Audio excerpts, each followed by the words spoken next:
Guys, welcome to my channel. Ya, perkenalkan nama saya Adistia Murida. Kalian bisa panggil dengan Bu Adis ya. Jadi seperti yang kalian tahu, Ibu akan mengajarkan kalian bahasa Indonesia. Jadi pada pertemuan kali ini kita akan membahas tentang apa? Ada yang tahu? Ya iya, sini udah muncul teks deskripsi. Anak-anak kelas 7 itu dimulai dengan bab 1 yaitu teks deskripsi. Jadi, tapi sebelum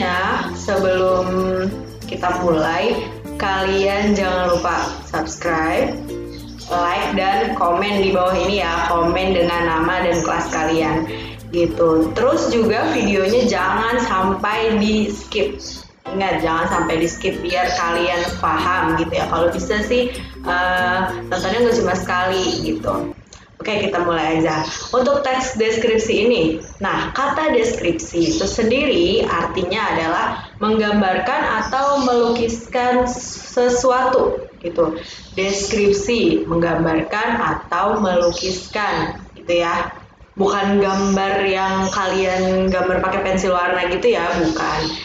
Jadi di sini pasti kalian pernah nonton TV yang menayangkan peristiwa pariwisata di Indonesia, tentang misalnya Candi Borobudur gitu ya. Penggambaran tentang Candi Borobudur digambarkan dengan luasnya lahan di Candi Borobudur, terus banyaknya candi di sana, ada berapa keindahannya tentang Candi Borobudur di sana, kayak gitu. Pasti pernah kan? Nah, terus juga food vlogger yang menggambarkan rasa makanan yang dia makan gitu. Gitu. Enak banget guys, kayak gitu kan ya pokoknya. Itu salah dua yang ada di kehidupan kita sehari-hari tentang si teks deskripsi ini. Gitu ya, pasti kalian sering menemukan si deskripsi. Nah, atau kalian menanyakan pulpen kalian yang hilang kepada teman. Misalnya ada Siti dengan Bagus. Siti pulpennya hilang. Bertanya kepada Bagus, Bagus kamu lihat tidak pulpen saya yang warnanya hitam dan ada stiker di ujung pulpen. Nah, secara tidak langsung Siti sedang mendeskripsikan pulpennya yang hilang itu kepada Bagus gitu. Jadi kalian juga secara tidak sadar kalian sering melakukan pendeskripsian pada suatu objek gitu. Nah, di sini kalian perhatikan kutipan teks di sini ada tentang Taman Loang Balong. Ya, jadi Taman Loang Balong terletak di bagian barat dari pusat kota Mataram. Taman tersebut menyajikan pemandangan yang sangat istimewa bagi para pengunjungnya. Sebuah kolam raksasa menghampar tepat di pinggir pantai. Beberapa pondokan tertata rapi di sepanjang pinggir kolam. Ya, jadi ini adalah contoh dari deskripsi ya, pendeskripsian tentang Taman Loang Balong gitu.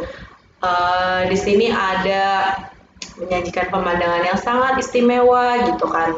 Terus juga kolam raksasa, ada kolam raksasa di sana. Terus juga ada pondokan yang tertata rapi itu. Di situ contoh dari si pendeskripsian Taman Loang Balong.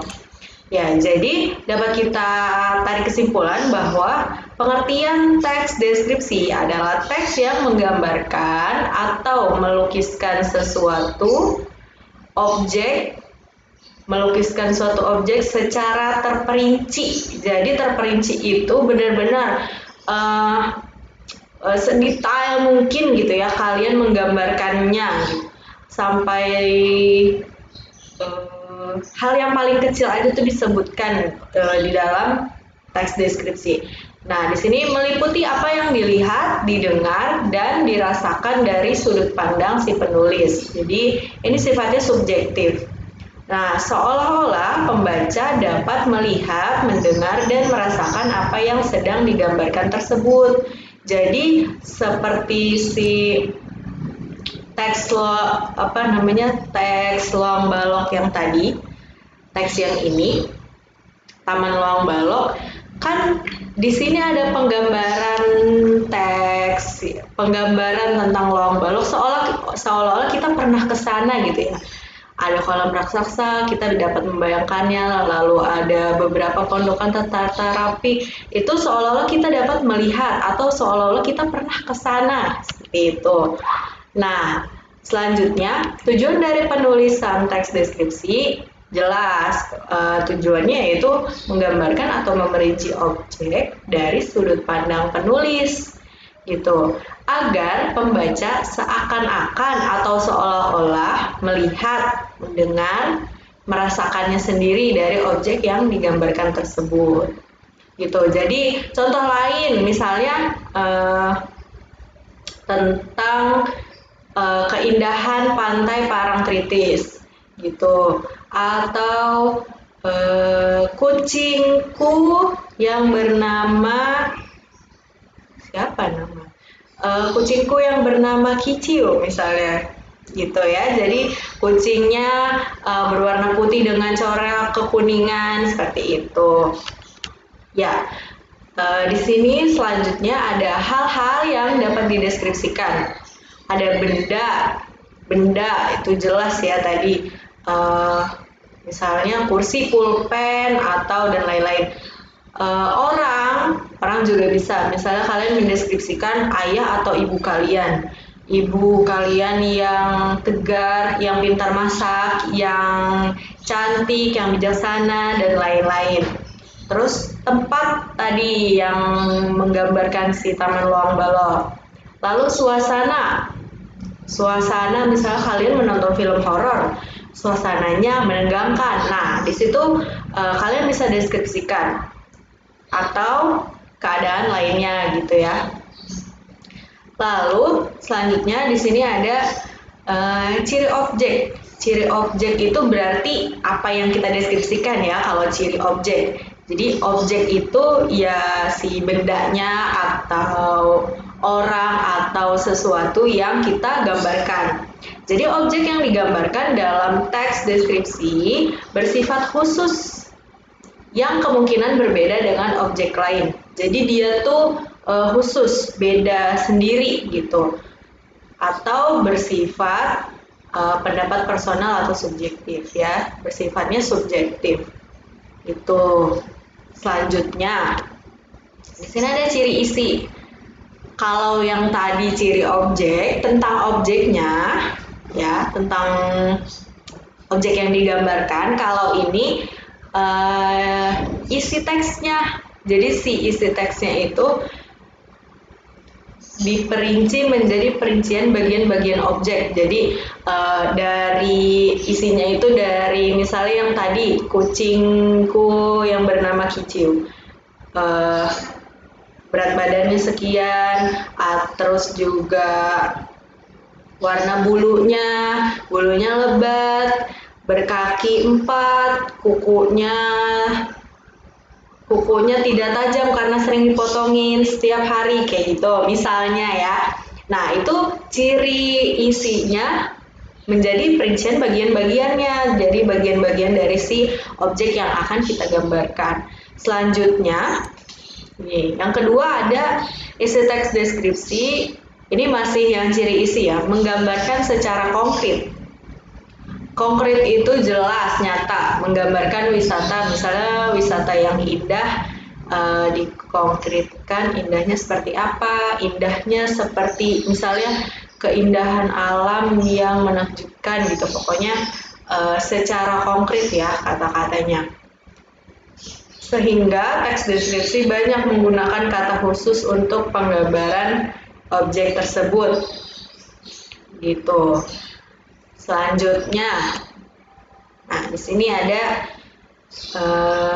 teks deskripsi bersifat personal. Tadi udah disebutkan ya, dia itu bersifat personal atau dari sudut pandang si penulis. Ya, dia bersifat subjektif dengan kandungan emosi sehingga menggunakan kata-kata dengan emosi yang kuat. Ombak menggempur, kemolekan pantai, ibuku yang tangguh. Nah, di sini kata-kata yang mengandung emosi. Maksudnya tuh emosi tuh yang gini, tangguh, bukan emosi yang marah-marah gitu ya, bukan. Ya, di sini tadi ada ciri isi, terus juga ciri objek, lalu ada tadi tujuan dan pengertian. Selanjutnya, di sini ada jenis teks deskripsi berdasarkan bentuk teksnya. Jadi berdasarkan bentuk teksnya tuh ada dua macam. Yang pertama, deskripsi yang berdiri sendiri. Jadi teks deskripsi yang berdiri sendiri tuh kalian bisa lihat di buku paket yang kalian punya di buku paket bahasa Indonesia itu teks deskripsi yang dia itu berdiri sendiri. Atau yang kedua, yang menjadi bagian dari teks lain. Jadi deskripsi ini juga ada di dalam teks-teks lain gitu, atau kalimat deskripsi ya. Di dalam cerpen tuh ada, novel ada, di dalam lagu, film, iklan dan lain-lain tuh deskripsi itu dia melengkapi teks yang lain seperti itu. Jadi gampangnya gitu ya. Jadi kalau misalnya si teks deskripsi, kalian tuh pasti kalau misalnya udah ngeliat, udah membaca si kalimatnya, pasti langsung bisa membedakan, oh ini pasti teks deskripsi nih karena menggambarkan suatu objek gitu. Makanya cukup mudah ya untuk mengenali si teks deskripsi ini gitu Kak. Jadi dapat kita simpulkan kalau si teks deskripsi adalah teks yang menggambarkan atau melukiskan suatu objek secara terperinci, seolah-olah pembaca atau pendengar dapat merasakannya, melihat si objek itu sendiri gitu ya. Oke, sekian penjelasan kali ini, kita lanjutkan di pertemuan selanjutnya. Terima kasih. Assalamualaikum warahmatullahi wabarakatuh.